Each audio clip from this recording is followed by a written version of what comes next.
Members of Parliament, support staff, visitors in the public tribune, radio listeners, TV viewers, and all those viewing via social media, as well as members of the media, good morning. I welcome you to this public meeting for today, Wednesday, March 6, 2024, public meeting number 13. We have established a quorum of 11 members, and I invite you to stand for a moment of silence.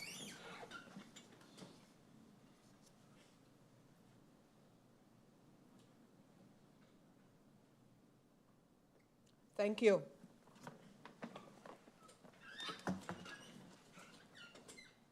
I have received notice from the following members of Parliament: MP Egbert Duran and MP Silveria Jacobs.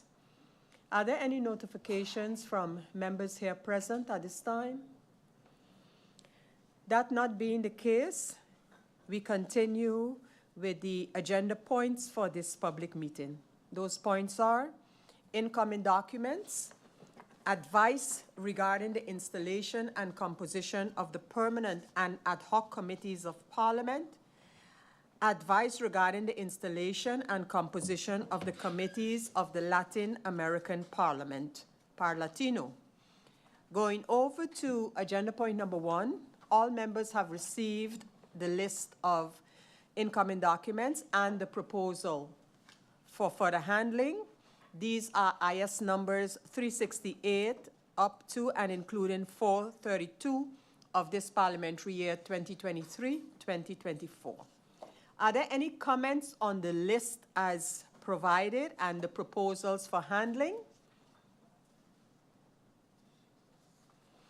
If that is not the case, which it does not appear to be that there are any comments, then the list and the proposals for handling are hereby approved.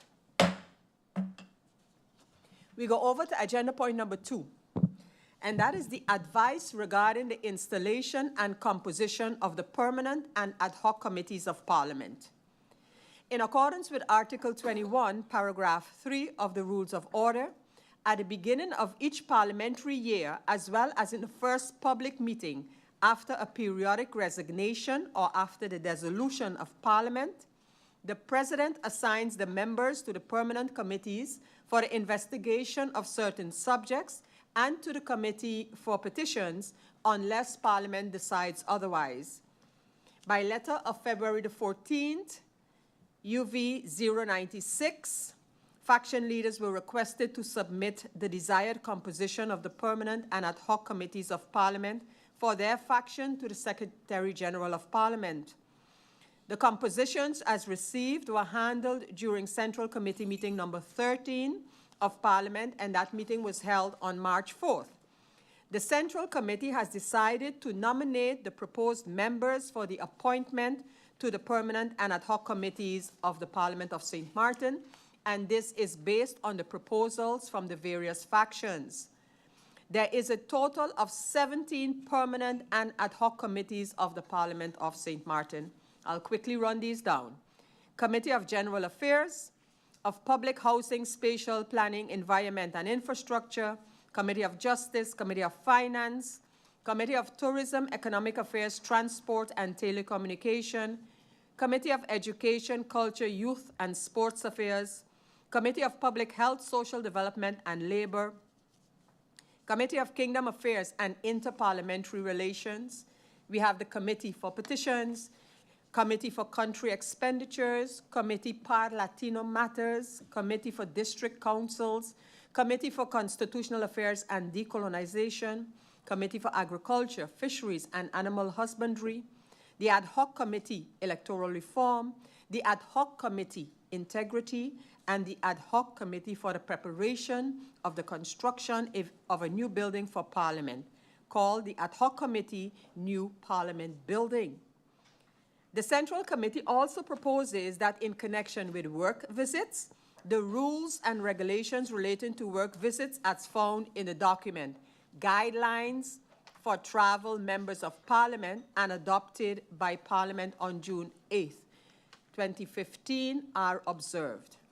Furthermore, The Central Committee also suggested that for the work visits related to national holidays of the other islands within the kingdom, so the former Netherlands Antilles, a maximum of 4 delegates, 1 from each faction, participate in accordance with a rotating schedule. The request coming from the Central Committee is to approve the above-mentioned proposal. All members have received a copy of the advice sent by the Central Committee to the public meeting. Normally, the allotted speaking time is 20 minutes in the first round and 10 minutes in the second round, also for this agenda point, and I ask if any member wish to take the floor. According to the speakers list, that does not appear to be the case. So I'm just making sure we have the speakers list and there's no one there. So that being the case, I want to thank you, members of Parliament, and we have come to the end of the deliberations on this advice, and we now can go over to voting according to Article 57 of the Rules of Order. I look to see if any member requests voting by roll call, so-called hoofdelijke stemming.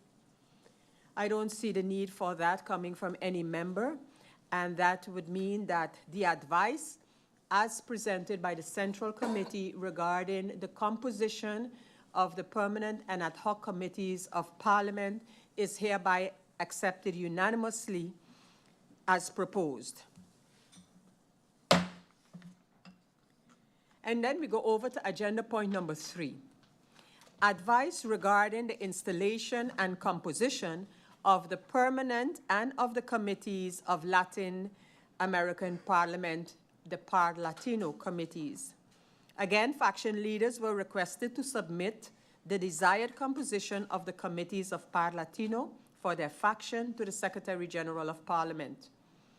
The compositions received were handled during Central Committee meeting number 13, and that was held on March 4th, 2024. The Central Committee proposal, therefore, is to nominate the proposed members for the appointment to the committees of the Latin American Parliament based on the proposals from the several factions. We have 13 committees for Parlatino, and again, very much so for the general public. I will just briefly run those down again, or at least for Parlatino at this time.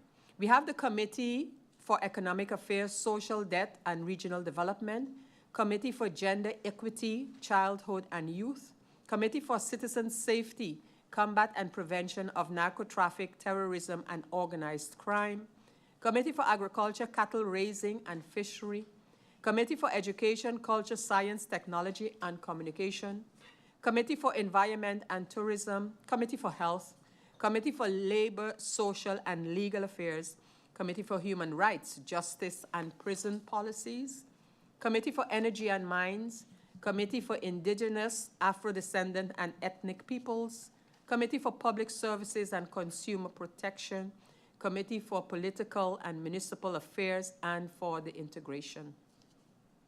Again, the Central Committee proposes that in connection with the work visits, the rules and regulations relating to work visits as found in a document, Guidelines for Travel, Members of Parliament, and adopted by Parliament in 2015, that these are observed.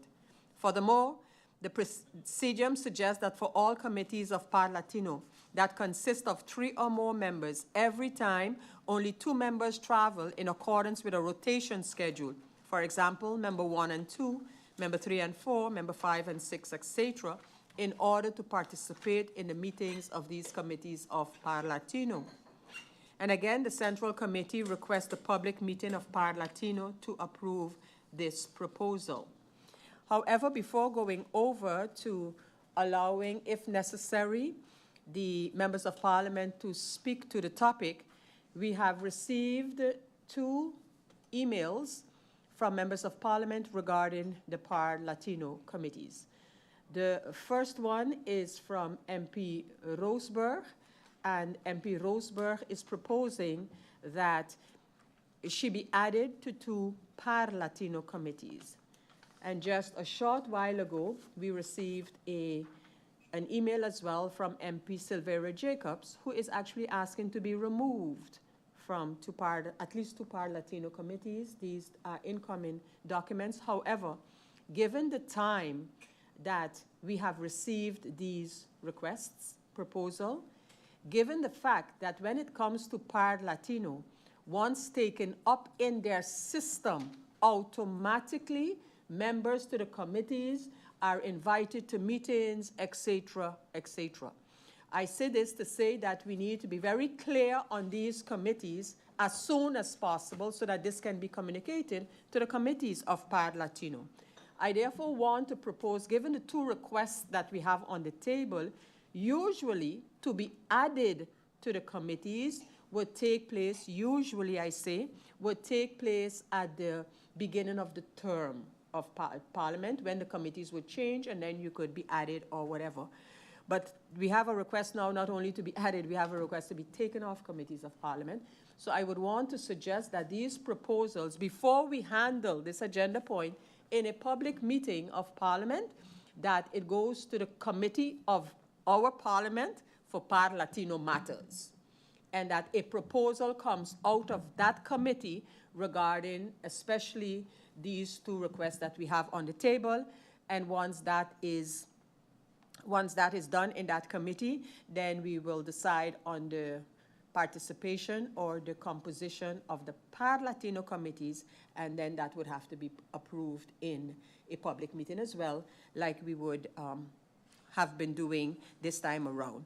So in essence, my proposal is that we put off agenda point number 3 of this meeting until those requests have been looked at in a meeting of the Parlatino matters of this Parliament, and then we get back to ratifying the composition as soon as possible. Because if we start now by sending out some and then others are to be either added or taken off, it's going to be very confusing. As you all know, those of you who are and have been in Parliament before, you personally get invitations because you are a member of the committee. You would get invitations from Parlatino. Some Parlatino committees even have WhatsApp chats with their members. So let's just be clear about the committee's participation, and once that is done, then we come back and we ratify it. So if that proposal can find approval from the members of Parliament, we will put off this particular agenda point until we have done